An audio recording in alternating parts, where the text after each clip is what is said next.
All right, week 1 is here. The Steelers play the Bengals on Sunday. Can the Steelers go on the road 2 years in a row and shock the world? Let's talk about it.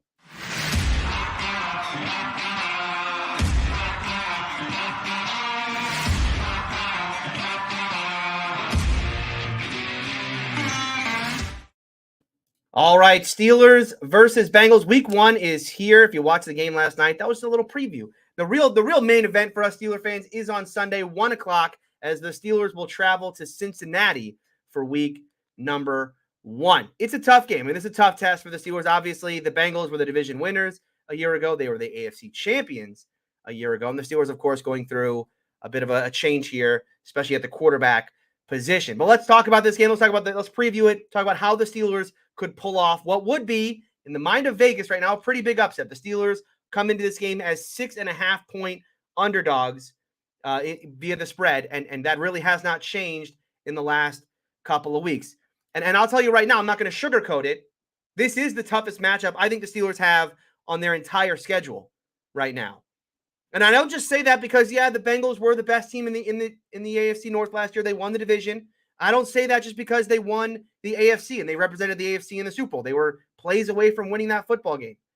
I mean that because the way the Bengals match up personnel-wise against the Steelers is pretty advantageous if you're a Bengals fan, and not so advantageous for us Steeler fans. These two games a year ago, they weren't close. And they weren't close by luck, right? I mean, this wasn't a fluky couple of games. You guys know, if you watch me at AFC North Talk, I've kind of been a little side-eye with this Bengals team for a while now, as far as their true, like whether or not they're a true contender and one of these kind of powerhouse elite teams in the AFC. But when it comes to this matchup in particular, Bengals versus Steelers, I will not sugarcoat it. The Bengals do have the upper hand. And like I said, it's why these two games were not close a year ago. The Steelers lost by 14 in that first matchup in week 3, and then they got crushed mid-season in Cincinnati, 41-10 in the second matchup. Now, the two reasons why, this is not rocket science to figure out why. They dominated the line of scrimmage on both sides of the ball. Offensively, they were able to get Joe Mixon going in both games. I've talked about before, hey, are we sure the Steeler run defense was that big a disadvantage for this team, right? They were bad in the run defense, but in some ways that kind of helped them because teams wanted to run the clock out, or I should say help the Steelers run the clock out and play that kind of ugly football. Didn't help them in these matchups, though, because Joe Mixon was able to get going so early, and then it just meant that that Burrow and that passing game really just were playing mop-up duty in the red zone to just convert what were easy touchdowns. And then on the other side of the ball, you talk about the Bengals defensively. I mean, they bullied the Steelers in these last two matchups. 20 points for the Steelers last year. And once again, not a fluke. And the reason why it wasn't a fluke is that the Bengals just had no respect. The Bengals had no respect for what the Steelers wanted to do offensively. And they just looked at the Steelers offense and said, we know you can't run on us. And you want to do your little dink and dunk game, you want to do your short passing game, cool. We know you're not throwing over the middle of the field. We're just going to sit back, not let you hit big plays, and watch you beat yourself. And that's exactly what happened in this matchup. So, how do the Steelers turn that around this year? How do the Steelers take a matchup where they don't match up great? They really got their butts kicked a couple times last year. How do they flip the script this year and pull off what would be an upset here in week number 1? Well, let's start on the offensive side. The Steelers offense against the Bengals defense. Now, I know all eyes, of course, are going to be on Mitch Trubisky. And that's what you're going to hear in the national media. That's what the previews are going to tell you if you watch Sunday Countdown or any of the CBS pregame show and all of that. They're going to talk about this game. They're talking about Mitch Trubisky and the quarterback play and the transition from Ben Roethlisberger and all of that. And yes, that is a storyline in this game. But quite honestly, the play of Mitch Trubisky, to me, is going to be more dictated by everything that's happening around him than necessarily who Mitch Trubisky is as a quarterback. And the reason why I say that is there is a matchup that the Steelers have in this game that will probably determine the outcome of the game right off the bat, meaning that the Steelers cannot win this game if Trey Hendrickson dominates it like we all Steeler fans are worried right now after watching Dan Moore in the preseason. Like we're all worried about this matchup in particular. Hendrickson versus Dan Moore has the opportunity to just end it straight up. If the Steelers cannot defend Trey Hendrickson, if he can have consistent pressure on Trubisky on those money downs, the game is over. The Steelers cannot win in that world. You look at that game last night. For those of you who watched Rams and Bills, That game last night was determined. Well, there's a lot of storylines coming out of that game, right? There's all the Josh Allen stuff and how good the Bills looked and their defense and whatnot. But that game was really dictated by the fact that Matt Stafford was under consistent pressure and consistently from that left side, they couldn't block Von Miller. And that was, you want to put a bow on that thing. I mean, that determined the outcome of that football game. This matchup here has that same feeling to it. If Dan Moore plays poorly and Hendrickson is constantly, pressuring and sacking Mitch Trubisky, it's game over. And so for me, when you're looking at Matt Canada, Mike Tomlin, Pat Meyer, the offensive line coach, how are they going to attack this? I think it's interesting. This is kind of right off the top, an interesting schematic insight into this game, which will be how do they help Dan Moore, or do they even try to help Dan Moore? Because the Steelers don't have a ton of advantageous matchups on, and when it comes to offense versus defense, we think about Freiermuth and the fact that he can make some plays this year. We like that. Najee Harris out of the backfield. And those are probably two of your better matchups. But if you got a chip, if you got to line Freiermuth up because hey, we, on the left side, because we got to chip every play. Okay, you're starting Freiermuth's route out by the first thing Freiermuth's doing on his route is chipping Hendrickson and then going, and then out for his route, or it's just leaving Najee in to protect on that left side. Again, it's kind of one arm tied behind your back a little bit for the Steeler offense, isn't it? But then the other way to approach this is to say, no, I don't want to limit myself. And look, Najee Harris with the ball in his hands can be one of the most dynamic playmakers the Steelers have this season. Same can be said for Pat Freiermuth and the Steelers' ability this year to use that middle of the field, in play action game. And I want to live in a world where I'm going to take that part of this out of it because I have to help out my left tackle against their elite edge rusher. So the Steelers potentially could go into this matchup and say, look, we just kind of have to live with whatever Dan's going to give us. And the Steelers have done this in the past. You go back to that first matchup last year, Steelers-Browns. How did they help Dan Moore against Myles Garrett last year in that first game against Cleveland? They didn't. They didn't give him help. It's why I laugh about it all the time, but PFF gave Dan Moore a 0 in that game. They gave him a 0 grade. 0 grade. The lowest grade they could possibly give out. And the reason they did that is, Dan Moore wasn't successful in that game. Garrett beat him on basically every snap. But the Steelers game planned around that by having Ben get rid of the ball as quickly as he did. And Ben got rid of the ball as quickly as any quarterback in the league last year. But in that game in particular, the plan was, look, you're going to get some pressure from your left side, so you need to get rid of the ball, and you need to do it quickly. And they game planned around that. Can the Steelers do that in this football game? Potentially. Or again, we're going to have a much more mobile quarterback. Steelers are going to have a much more mobile quarterback this year. So potentially you could see some moving pockets, some rollouts, and that kind of designed to get away from Trey Hendrickson in that way. And I think this it's going to be interesting to see how they want to do this.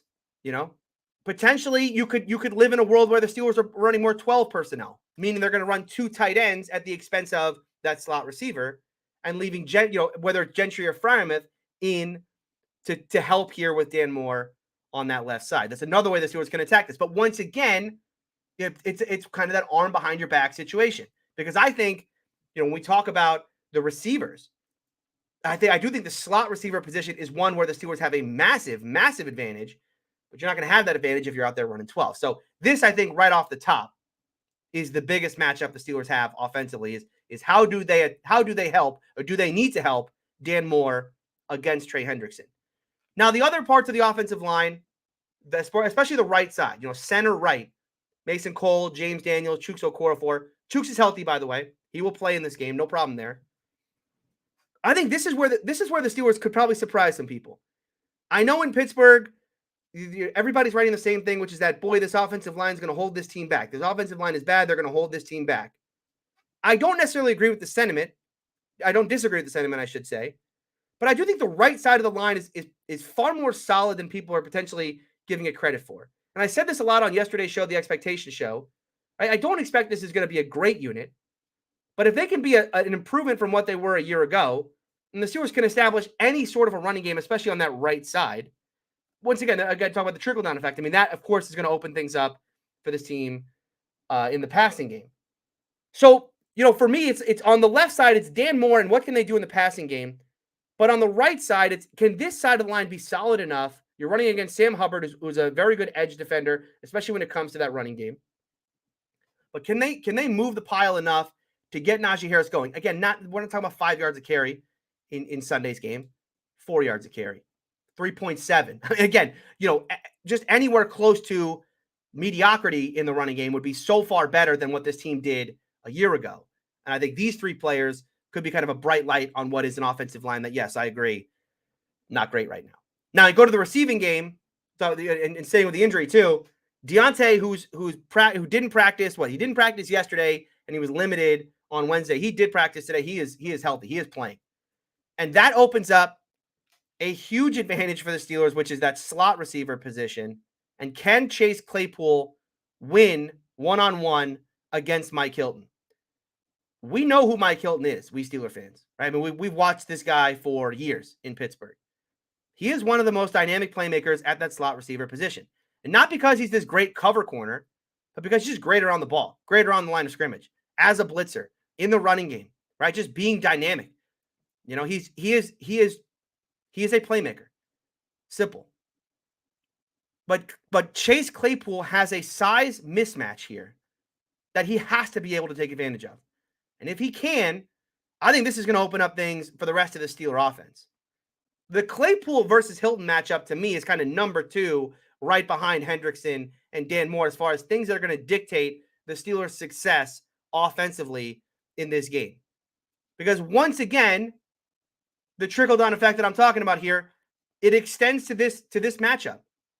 There is a possibility that if they can get to Claypool early and start to take advantage of this matchup in particular and down the football field, they may have to take Mike Hilton. The Bengals may have to take Mike Hilton off the field. They do this at times when there are massive size disadvantages for Hilton, and they put on Trey Flowers.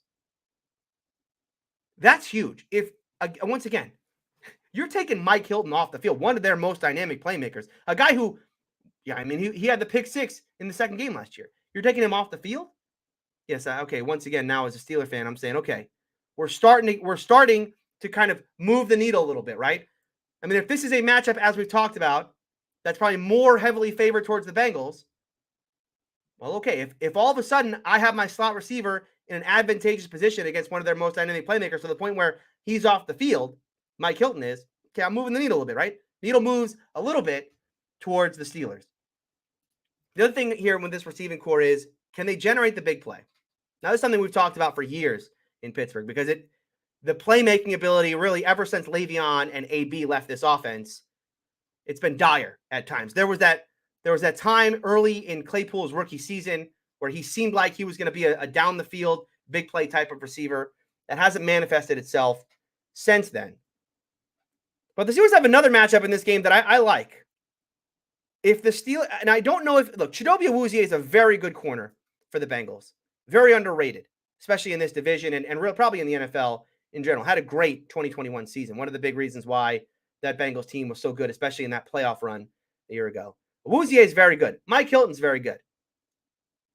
Eli Apple, on the other hand, Eli Apple, he's fine. He's a fine player, but at times he can be taken advantage of. And I don't know if they're going to have Awuzie travel with Deontay. It'll be an interesting matchup in this one because Deontay is such a high volume receiver, meaning that the Steelers they kind of target him kind of 10, 11 times a game. You could just know, especially on those money downs early in games, the Steelers are going Deontay's way. Right? That's just who they've been. So if the Bengals decide, okay, we need to probably neutralize that threat, then are we going to get a George Pickens versus Eli Apple matchup on the other side? Because if the Steelers can kind of scheme that in and figure out ways, and Canada loves to use all that motion and formation shifts and all that, and all that's about is giving the defense some potpourri, but also taking little snapshots of, okay, if I come on this formation, how are you lining up? And how do I get Pickens on Eli Apple? Because that's a matchup. Once again, we're talking about needle movers. Okay, Claypool versus Hilton, and if he's off the field, needle moved a little bit. And now if I'm able to get Eli Apple versus George Pickens one-on-one, yes, please. Yes, please. That's where big plays can happen. Look, I don't want to put this game all on a rookie player like George Pickens when it comes to this receiving game. But what I saw in training camp, was spectacular. And I'm not saying he has to be spectacular in this football game. It's really a question for Pickens is when, not if, right? When can he translate what he did in practice onto the field? How quickly does that happen? But I need one or two plays down the field if they get that. I mean, I think Trubisky has to take that shot when he sees it. If they can get Pickens on Apple, try to take advantage of that matchup, get some big plays. In a game where you are a 6.5 point underdog, you are not expected to do this. How do you win that game? Variance, meaning that you have to take shot plays, 50-50 balls. Try to roll the dice and say, you know what? I'm going to give myself a chance here because it's a 50-50 ball. If it's Pickens versus Apple, well, I think I got a 60-40 shot at that one, at a big play. Give yourself the high variance plays to help yourself win a football game. I think they need to take advantage of that matchup if they can. The other thing in this game that, I think I won't speak for everyone. I'll say for myself, I keep forgetting is right. The Steelers have a quarterback now who can move. How cool is that? It was one of the problems with this team a year ago is that, for Ben Roethlisberger's entire career, he was the big guy, hard to take down, mobile, right? Could extend plays and whatnot. And over the past couple of years, just because, age is undefeated, right? That was not who Ben was anymore. But they got a quarterback again in Mitch Trubisky who can be mobile. And if this team can stay ahead of the chains, if the Steelers can kind of win on first, and doesn't even need to be win, but just be good enough on first and second down, the Steelers can live in a world where it's 3rd and 5, 3rd and 4, 3rd and 3. You give yourself a chance for Mitch to just win plays with his legs, right? Freebies in this one. Yeah, we talk about those big plays. I don't know if the Steelers are going to be able to live in this world of, they're going to have to hit plays down the field or else. But if they can, the more that they can kind of convert on 3rd and 9 or 3rd and 5, 3rd and 4 with Mitch's legs, those freebie plays, extending drives that way, give yourself, more chances. Once again, we talk about that high variance stuff, right? Just keep yourself on, just keep yourself getting a chance. I don't know if this team can win going 10, 11 play drives the entire game. I don't think that sort of game flow, if we talk about it that way, right? What is the game flow of this game going to be? Is this going to be a game dictated, very low scoring, long drives? Who wins that game? Do I think the Steelers can win a game against this Bengals team by having to go on 10, 11 play drives consistently to get to what it's probably going to take to win this game, which is 20 points, 25 points, right? Because once you get to the 30s, boy, it's hard to see this offense doing that. But Mitch's legs are going to be a big part of this. Now, the other thing to talk about here, when we talk about the Steelers' offense against the Bengals defense, is how the Bengals are going to approach this game schematically. I think it's really interesting how they approached this a year ago and whether or not this game plan is going to change because of who's at quarterback. Now, these numbers come courtesy of Derek Bell, who works for Sports Illustrated, all Steelers over there. Great follow on Twitter, by the way. Steelers DB on Twitter. The Bengals last year in both matchups against the Steelers ran 72% of the time in 2 high, meaning 2 safeties deep. 40%. Now, for the season, they ran it 47% of the time, meaning that they were very multiple in their cover, whether they had two high safeties or a single high safety. Now, what does that mean, 2 high? How does that affect this game? And why do I think that was this is when I talk about the bully mentality the Bengals had last year. This is what I'm talking about. The 2 high safety look that the Bengals played in almost exclusively. I mean, we're talking about, over 3 out of 4 plays here. They sat in 2 high, which means they were playing with light boxes. They basically told the Steelers, you want to run? Fine. Try.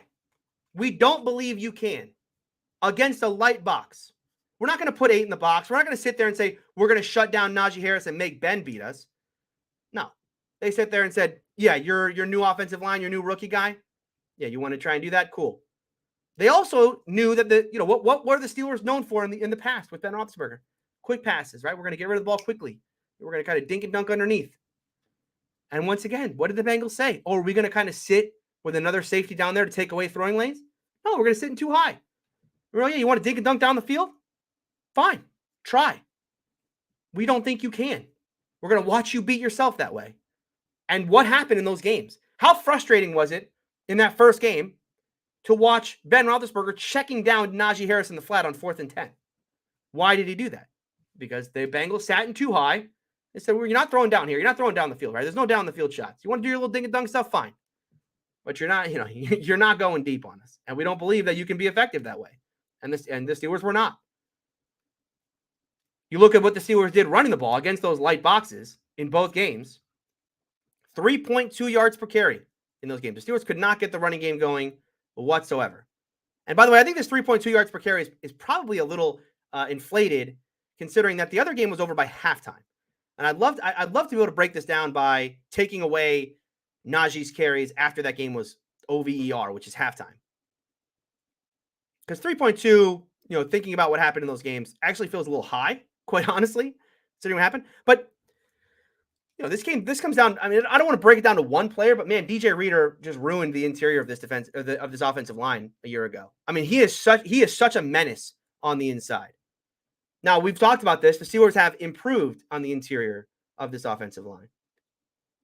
So their ability to move players like Reader, move players like BJ Hill, and Sam Hubbard on that right side, who's a very good run defender as an edge rusher, that's as big a key to this offense as anything else as well, right? I mean, we talk about Trey Hendrickson and Dan Moore, and that's a huge aspect of this game, as is their ability to kind of exploit in the passing game, the matchups that favor them, which is, can they get Clayton on Hilton consistently, and can they get George Pickens on Eli Apple consistently?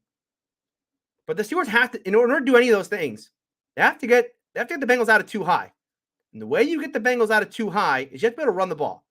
You have to force the Bengals, say, okay, we have to put another guy in the box now, because we can't just let the Steelers continue to run the football. This is a recipe for them winning the football game. So wrap that up here. Offensive keys for the Pittsburgh Steelers. Number one, I think you got to limit Trey Hendrickson. Even if the Steelers are able to run the football and they're able to do that effectively, you're still going to have those money down plays. You're still going to end up in 3rd and 5 at times, 3rd and 7. You're going to have Trubisky having to win on money downs. And he's not going to do that if Trey Hendrickson is breathing down his neck on a play-to-play basis. If he's kind of feeling that rush, especially, you saw this from Stafford last night. How quickly did Matt Stafford get happy feet? Because he felt that rush early, and it got in his head. He's like, these guys can't block for me. And now all of a sudden, his internal clock has changed. I got to get rid of this ball even quicker. And he's feeling the rush, and he's just going down with any contact. It can't happen to Mitch. It cannot happen to Mitch in this game, because that is a recipe for absolute disaster. Number two, you got to get the Bengals out of too high. Got to get them out of too high. You got to be able to run the ball. And just a little bit. It doesn't need to be, I'm not talking about 5 yards of carry. I'm talking about getting this team into 3rd and manageable, like I said, 3rd and manageable plays, and then convert in those spots, whether it's with Mitch's legs, whether it's with, some kind of wide receiver screen, end around plays, whatever it is. Get the Bengals feeling like, hold on, this Steelers team is having too much success. We got to get out of this. Because last year, the Steelers had no success. I mean, they shut the Steelers down. That's why they never came out of too high, because they felt like, why do we need to? They got to do something to get them out of that. Number 3 thing they got to do is they got to exploit that Claypool versus Hilton matchup. That is their biggest matchup, I think, when it comes to that wide receiving core. Claypool should be able to feast on the interior. And Claypool's a guy in his 3rd year now. 3rd year? 4th year? 3rd year. He's got to be. Look, this is kind of a make or break season for Claypool. But this is a matchup when we're talking about Claypool's ability to have success in the slot. It's got to come in these matchups when he has this massive size advantage. And then the 4th thing here is I think they got to get some shot plays. And those shot plays, look, it's going to be George Pickens. And I hate doing that because he's a rookie in his first ever game. And this is a massive game for the Steelers. It's a division opponent on the road. But I do think they're going to have to win in those areas. And it could be Frymouth down the seam. And by the way, those seam shots, talk about getting them out of cover 2, getting them out of too high. Too high. You can win some hole shots on the outside, and you can win potentially down the seam, especially if they're in a cover 2. We got the linebacker covering down the middle. That's how those are the offensive keys in this football game. All right, let's go over to the Steelers defensively. Talked a lot about the Steelers being able to run the ball. Well, spoilers. They got to defend the run too. I mean, this is an obvious one. Anyone who watched these games a year ago, to watch any Steeler game, not just the Bengals game, they were horrific in run defense a year ago. But really, it was these 2 matchups, and then probably the Vikings game, where it was not just bad, but it really did have a massive effect on the outcome of the football game. You know what I mean? Like, meaning that not only were the other teams able to run the ball, but they were able to run the ball with enough success and then convert that into points, and usually 7. Now, run defense is all Tomlin has preached all summer. I mean, this is everything he's talked about. He played the first team defense extensively against the Lions, pretty much until halftime. And why did he do that? I believe he did that because he was testing this team against the Lions team that did run the ball pretty well against them a year ago and saying, I want to see you guys stop the run. We're out there. And we're going to rep this until we get it right. This is all Tomlin's talked about. Now, just from a kind of personnel perspective, the Steelers have upgraded here. I mean, their front 7 is different than it was a year ago. Gone are the guys like Henry Mondo and Isaiah Buggs and all that, who the Steelers were playing in these matchups because they didn't have Tyson Alualu. Gone is Joe Schobert at the inside linebacker position, and they've upgraded with Larry Ogunjobi on the defensive line. So they've got, of their front 7, 3 of those 7 players will be different in this football game.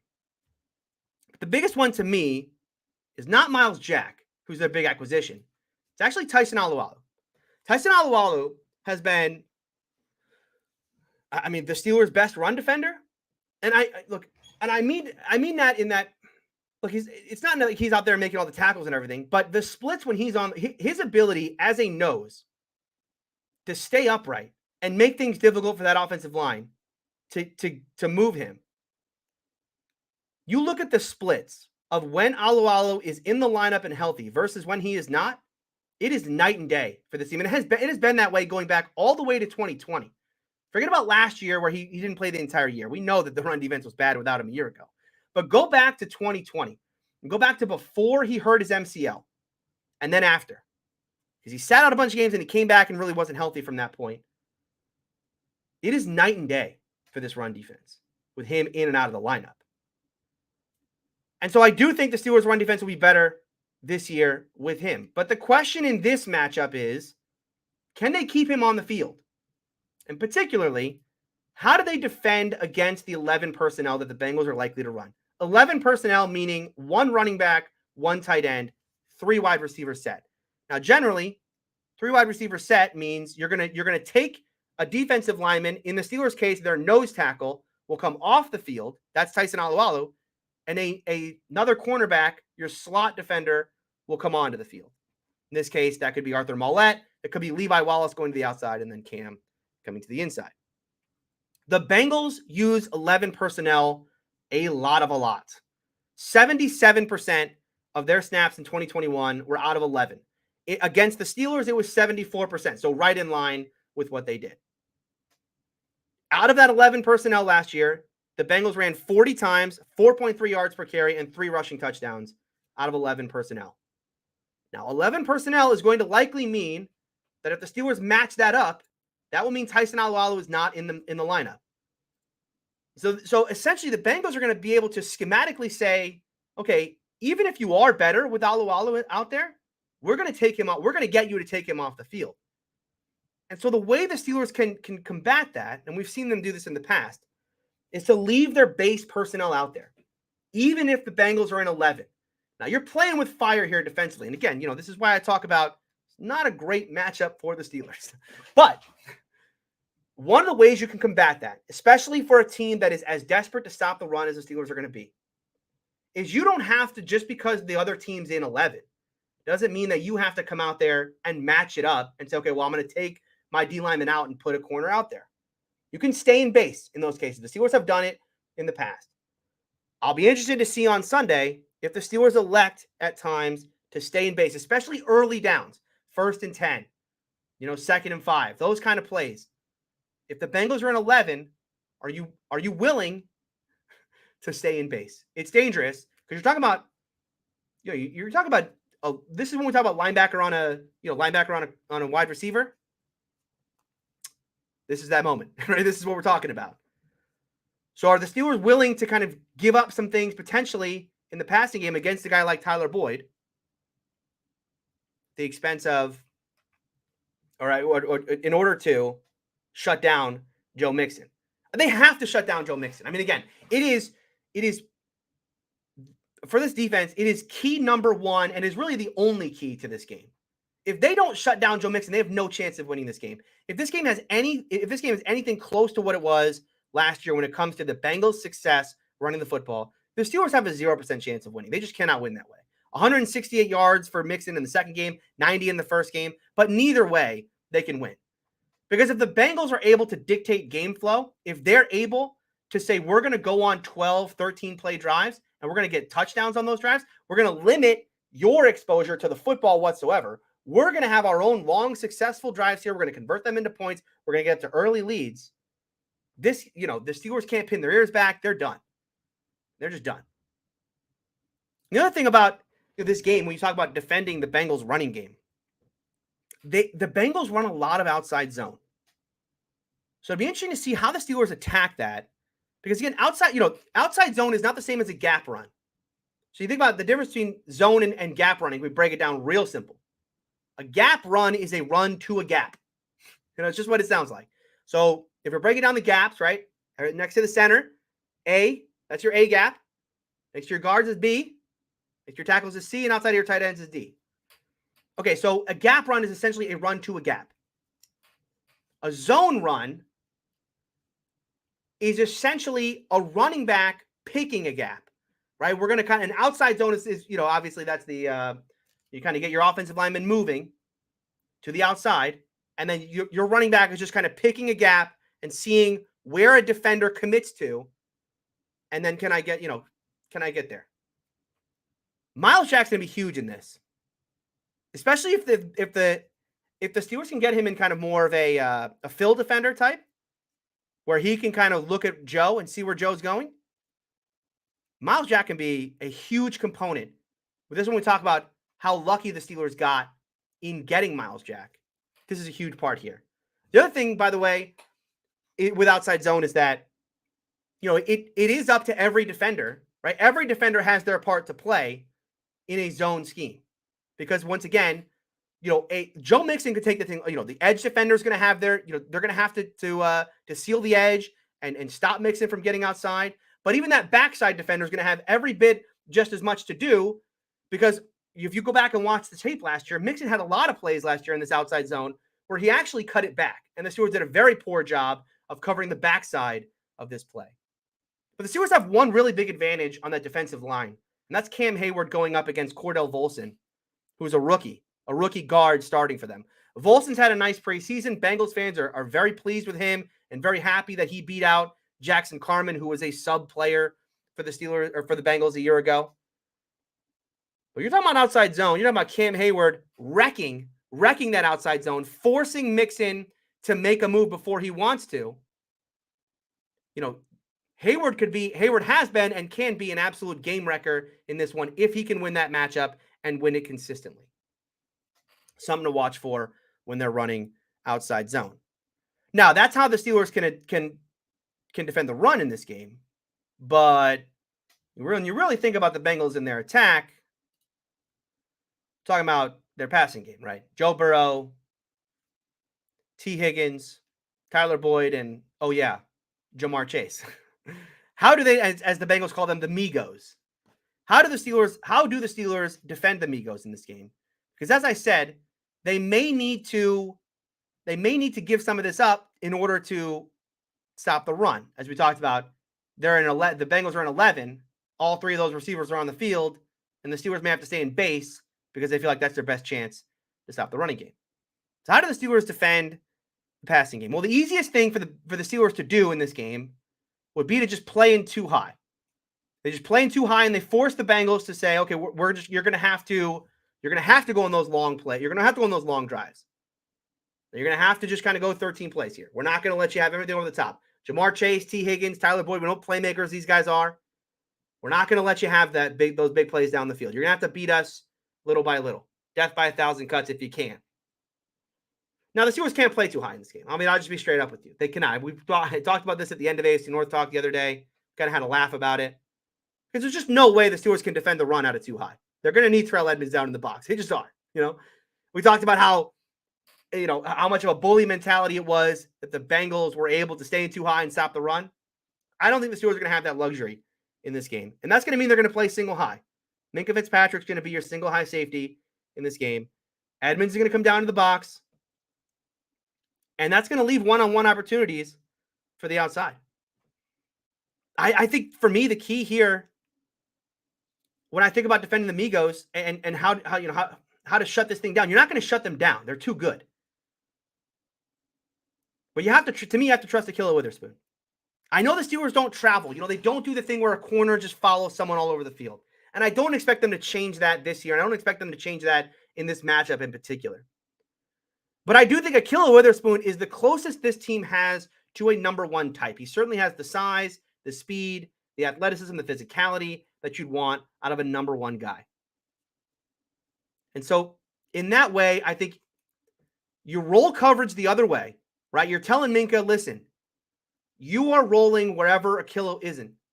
And you're just going to kind of trust that Ahkello is going to have to win his matchup more often than not. Once again, yeah, I mean, it's a variance thing. If they're going to throw up a bunch of 50-50 balls and it's going to be Higgins versus Ahkello one-on-one down the field, you kind of have to live with that. Because you can't live in a world where you're kind of giving safety help to both guys, but you're just letting Joe Mixon, run at 4 and 5 yards a clip like they did last year. Once again, it's what makes this thing so difficult. But a couple things here. Number one, not all the Bengals plays are deep passes. You think about the Bengals and the explosion that they had last year. They were one of the most explosive teams in the league. They had one of the best rates when it comes to explosive plays, especially in that passing game. But they weren't all necessarily like, Jamar Chase jump balls down the field or T. Higgins winning on a deep route. These guys, especially Chase, are very good in catch and run situations. And the Steelers have to make the Bengals work. They have to tackle the catch point. You got to make the Bengals work down the field. You got to make it so that they, it does have to be 12 and 13 play drives. And those 12 and 13 play drives are not going to be running the football. Now again, this is, you're threading a needle here because, hey, we're going to stay in base in 11 sometimes. And we're going to trust Ahkello in one-on-one against these guys. It's tough. It's certainly tough, but you cannot allow the easy stuff. The little wide receiver screen for Jamar Chase that goes for 30. Can't have that in this game. A little slant that Chase takes, and then someone misses a tackle, and bang, you're off to the races. Those are the plays in this game the Steelers can't have because they're going to have a hard enough time with everything else we've talked about. If you're giving them the easy stuff, once again, this game is over. This game is over. Now, Bengals do have a new offensive line. They're very proud of this new offensive line. They think it's going to be top 10. I think PFF already put them in the top 10. Bengals fans would have you believe that this offensive line is already one of the best in the league. They've never played together before. I've never seen these 5 players next to each other. But already I'm just supposed to believe that they have one of the best offensive lines in the league. Now, the quickest way to stop Joe Burrow in that Migos attack is not necessarily a 2 high or single high or rolling coverage one way. It's get to Joe Burrow. The game plan against Burrow last year, not that complicated. If you can get pressure with 4, you will have a very decent time against the Migos. For all the hype about T. Higgins and Jamar Chase and Tyler Boyd and all the, what did they really do in that postseason run? Because they got pressure on Burrow a lot. They're the teams that defended him. And that Bengals team didn't exactly throw up 30 a game. It wasn't like the Migos were out there feasting on a week-to-week basis. They won games in the 20s and in the teens, like that Tennessee game. That Tennessee game is and that's the blueprint, though. Get pressure with 4, because when you're talking about a new offensive line, what's the one thing you could take advantage of? I don't doubt the talent of that offensive line. I'm not sitting here telling you that offensive line is not talented. Lyle Collins can't play. The guys that they brought in are not good. They have more talent on this offensive line than they had a year ago. But those guys have never played together. Didn't play together in preseason yet. How do you mess with that new offensive line? Communication. Communication is the easiest way to do that. Make sure that they know their checks, that they know who's taking who, especially in certain looks. And the easiest way to do that is to blitz, right? Is to bring exotic stuff. We know Keith Butler used to love to do this. The problem is, with blitzing Burrow is Joe Burrow was, in 2021, the best quarterback against the blitz in the National Football League. He was as effective as any quarterback in the league, and especially in this matchup. The Steelers blitzed last year. What did they blitz? 14 times in the two matchups? I mean, they really didn't want to blitz Burrow. They blitzed him 14 times last year. He was 11 of 14, 135 yards, 3 touchdowns, 1 interception. Those are the numbers when they blitz Burrow. The problem with blitzing Joe Burrow is if he sees it coming, or as soon as he sees it coming, he's getting rid of the ball quickly. Right? He knows where he needs to go with the football. He's a very cerebral guy. I got a numbers. The pressure's coming that way. Got it. That's where I'm going. I think what actually may be more advantageous for the Steelers in this game when it comes to, look, they have to be able to get pressure on Burrow. They can't win without that. You know, just another one of those, like, you got to have this or you're screwed. If Joe Burrow's got all day to throw, the Steelers are done for. They probably can't blitz him, meaning that I don't think they can bring 5 and 6 and just hope that Burrow doesn't see where it's coming from or takes too long to process. But what they can do is called simulated pressure. Simulated pressure is the idea that you bring 4, but you do so exotically, meaning that I'm bringing an extra defender this way, but I'm dropping someone into coverage to fill. So I'm only bringing 4, but you don't know where those 4 guys are coming from. Once again, test that offensive line. Try to get some free rushers, right? We're doing the whole pressure with 4 thing, but we're trying to do so in a way that creatively creates problems for that team and creates problems for Burrow. Because once again, he's trying to figure out where pressure's coming from and also who's filling in that case. It's a tough test.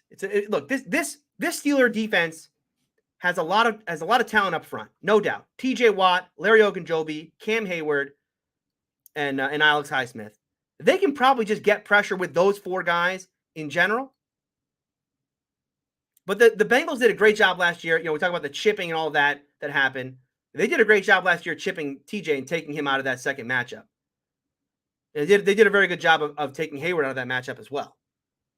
So I don't, look, I don't want to doubt the Steelers' front 4, but I'm also, if I'm Terrell Austin, if I'm Mike Tomlin, I don't know that I want to go into this game and just say, I trust my front 4 to get that pressure no matter what.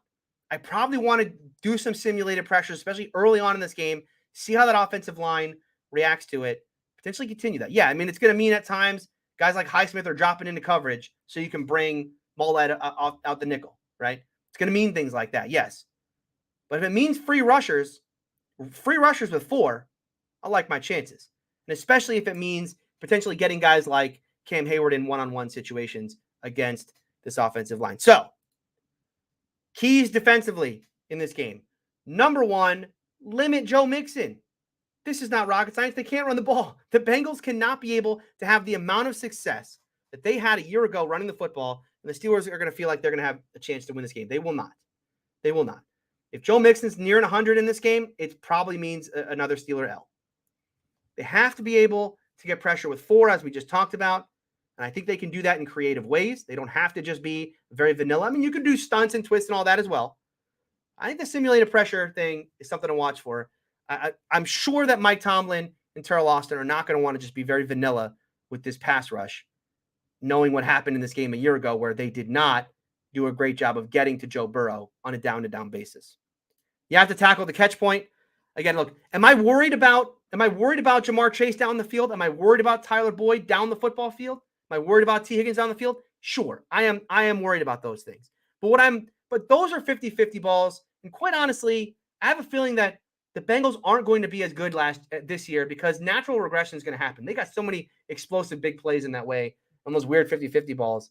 You'll take it, right? I mean, if Akilo's one-on-one down the field with Jamar Chase and Jamar makes a great catch over Akilo, who's in good position, you just have to take that. I mean, that's what happens when you go up against one of the best young receivers in the National Football League. But what I won't be able to accept coming out of this game is if Jamar Chase has a 2-yard catch and run that turns into a 70-yarder. That can't happen in this game. Keep a lid on it that way. Make the Bengals earn it down the football field. Make this offense earn it. This offense on a play-to-play basis a year ago was not one of the best in the league. They were one of the most explosive. They weren't one of the most efficient. Make them be efficient. And as I said, trust Aquilo. Trust Aquilo. He's your best corner you probably have for a matchup like this. I think you got to trust him, roll coverage the other way, and take your chances. All right, prediction time. How do I think this game is actually going to play out? If you've already watched AFC North talk, you know what I'm going to say here. But I'll start with this. Never rule out Mike Tomlin. I'm not ruling them out. I'm not predicting the Steelers to win this football game. But I'm not going to sit here and tell you that they have no chance. Yes, this is a difficult matchup. Yes, the Bengals have they have all the advantageous matchups on their side, especially when it comes to their offense against the Steeler defense. The Steeler defense is their best asset. But the Bengals match up really well with how to take advantage of this team. But I'm not ruling out Tomlin. I'm not ruling out Tomlin to come up with a game plan and motivate his team to go on the road and shock the world in week 1. We saw it a year ago. We saw it a year ago against Buffalo. How many of us had that team last year going out and winning the way that they did, stylistically, the way that they did, playing a game in which they kept the Bills in the teens? There was ugly wins, special teams. How many of us saw that coming? I didn't. There was 0%. I thought that team could keep the Bills under 20 points and win a football game that way. But they did. So I'm not ruling the Steelers out. But my prediction is the Bengals are going to win this game and probably by a touchdown or more. I think it's going to be for all the reasons I outlined today. There are so many matchups where if the Steelers can't stop the run, it's over, right? If the Steelers can't defend Trey Henderson, it's over. You know, how many of those matchups do the Steelers have? How many of those things where, well, if the Bengals can't stop X, the game is over? I don't know if there's many. I mean, if they can't, look, if they allow the Steelers to run the football, this game gets closer. But, the Bengals are still a highly capable offense that can, even if you limit their possessions, they're still a very, very explosive team. So I'll take the Bengals. I'll lay the points. I think the Bengals win by a touchdown, and I'll take the under 44.5. All right, let's get to some of your comments here. Dominic says, with the Bengals' new color rush that looks like the white Power Rangers, do you think we could see it on Sunday afternoon? They've already announced when they're wearing those. They are wearing them against the Steelers, not this time. They're going to wear them on the Monday night game. They will wear them in week 11? Coming out of the bye, is it? They're wearing them against the Steelers on Monday night. They're all white. It's actually I like the white helmet. I won't lie. I kind of like the Bengals in their all white, at least with the white helmet. Darwin says, hit him with a few screens and that will slow Hendrickson down. Yeah, I mean, again, you got to, and I also think maybe running to his side as well. Maybe running some end arounds and whatnot to his side. So, once again, the potpourri that Matt Canada loves to do to get into defenders' head, to just make them for a split second think, wait, do I have a different responsibility on this play? I agree. This is a big part of it. The Matt Canada crazy shifts and potpourri and all the craziness he loves to do. Try to figure out ways to do that to get into Trent Hendrickson, just to slow him down a little bit. We talk about, guys like Freiermuth having to be a little slow out of their stance because they're first going to have to chip and then get out their route. Make Henderson have to do the same thing. Where he's like, what am I sealing the edge on this play, or am I going after the quarterback? Yeah. Screens, end arounds, run at him. I like it. Let's see. Oh, I see. Joel says letting Hilton go was a mistake. I mean, yeah, yes. I mean, now the money aspect of it and what was happening at the time, obviously we were in that was pandemic time. So the salary cap went down that year. It's hard to really blame the Steelers for the moves they made that offseason because they were so cash strapped. I mean, they were just so up against the cap. I guess, hindsight being 50, you would say, or 2020, hindsight being 2020, you would say that keeping Juju at the expense of Hilton was a mistake. But then again, Juju got hurt. You couldn't have predicted that. Now, I mean, obviously today we would love to have Hilton at the expense of the 1 year of Juju rental that ended up just being, 7 games or whatever he ended up playing last year. George says the Steelers had a choice to make with Hilton due to be paid Hilton or Sutton. Hilton has definitive strengths, but I think they kept the right one. That's interesting. I mean, certainly Sutton has more position flexibility, which is why I think they kept him. Because Not only did the Steelers lose Hilton, but remember, they cut Steven Nelson as well. And so, if we're living in a world where the choice was cut Nelson, sign Juju, or cut Nelson, sign Hilton, you're cutting Nelson, you create a problem for yourself at outside corner to keep your nickel, but your nickel can't play outside. Whereas with Sutton, and what's so nice about him, and I think what I'm excited about with Sutton this year, is now that the Steelers have some outside corners we feel like we can trust in Akilo and Levi, you feel really good about moving Sutton into the slot in those nickel spots. And so I think I agree with you here. I actually think I agree. If it was between Hilton and Sutton, I think Sutton was the right choice given the flexibility that he has as a defender.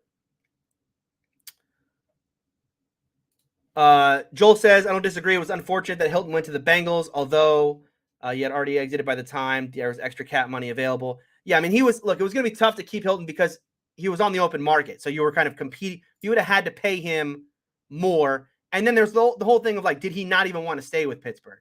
Right? He's taught, and players say whatever they're going to say after they sign somewhere, right? Wherever they sign is the greatest place on earth. But, there was the whole idea of hey, he saw how good Burrow was going to be. He wanted to go play there. Felt like he was a better chance to win a championship, yada, yada. All that plays into it as well. Oh, Jay Mighty here says, should I start Pickens as my flex? No, you should not. You should not. Listen, I love George Pickens. I think George Pickens is going to have an amazing career as a Pittsburgh Steeler. But once again, are we talking about a rookie in his first game, having a big enough game that you should start him in fantasy? Honestly, I would. Well, the only guy you should really start is Deontay because, when we talk about this early on in the season with as much uncertainty as there is when it comes to fantasy, the one guy you should start is Deontay because we know Deontay is going to get his targets. Now, if you want a super sleeper for the Steelers, I would start Claypool, but once again, I don't love that. I don't love that. Joel here says sex in the slot. Yeah, exactly. Let's see what else we got.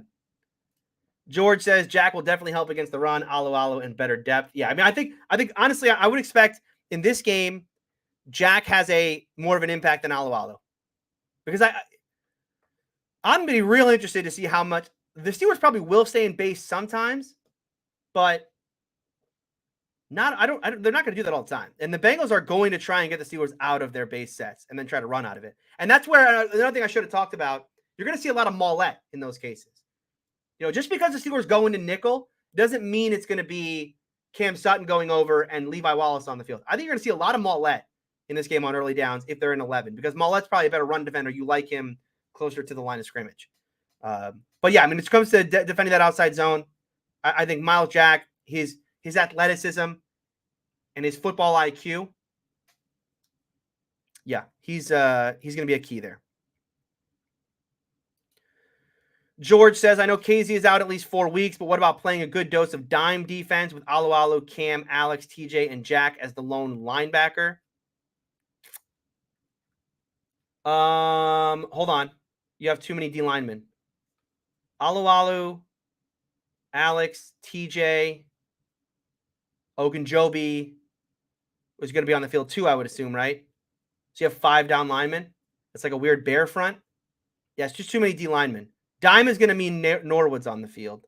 Unless you're going 5-man front, 1 linebacker, 2 corners, 2 safeties, or 3 corners, 2 safeties. It's an interesting formation. I don't think the Steelers are going to run it, though. A 5-man front in general. Nah, that's what they do on base sets. What am I talking about? That's base sets. They're an odd front. Let's see. Yeah, the Steelers should run with 5 base defenders. Yes, I like that. It should be the 5 guys in base. Yeah. Confuse myself. All right. Jacob here says Bengals offensive playmakers versus the Steelers defensive playmakers is such a crazy week 1 matchup. Starting fast and getting a lead might determine the game. Yeah, starting fast in this game. Yeah, I mean, once again, start fast, get them out of too high. Boy, if the Bengals come out too high, this is why I hate the TV angle. Can I just rant for a second about how much I hate the TV angle and how we have all accepted as football fans that we watch football like this, where we just go, yeah, I don't want to see what the receivers are doing or where the safeties are. Nah, I just want to watch the offensive line and the quarterback. Yeah, I don't really care about the actual play that's developing over there. Nah, I don't really care. It's so weird. So weird that we accept that. I mean, that's it.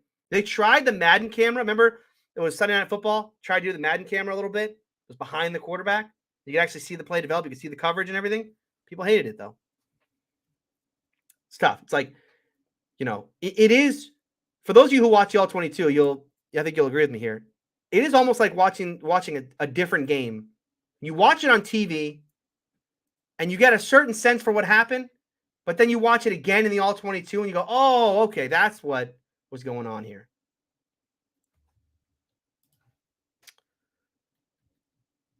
George says, okay, so Ogunjobi's coming off the field. Reed would be. Yeah, you know what? I guess that's an interesting point, which is if they're in nickel on early downs, could you see a set where Alu replaces Ogunjobi on early downs? The same way that Mollett would rotate with Cam on the outside, run downs versus passing downs, right? If it's a passing down, Cam's on the field in nickel, Mollett's coming off, and then Levi Wallace is coming in to play outside. Could you see a situation where Ogunjobi comes out in obvious running situations out of 11, so the Steelers have to play nickel and replace with Alu? That's a really good point. That's a really good point. Again, something to watch for.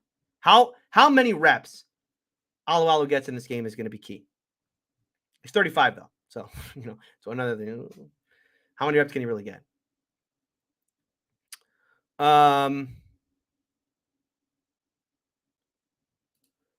Ali says, Tony, it's only an upset if you think the Bengals are going to win. I don't. Here we go, Steelers. Well, it's an upset because I go by this, right? I mean, I go by Vegas. The whole, the Vegas line is Bengals by 6.5. So if the Steelers win, to me, that's an upset. But you guys know me. That's how my brain works.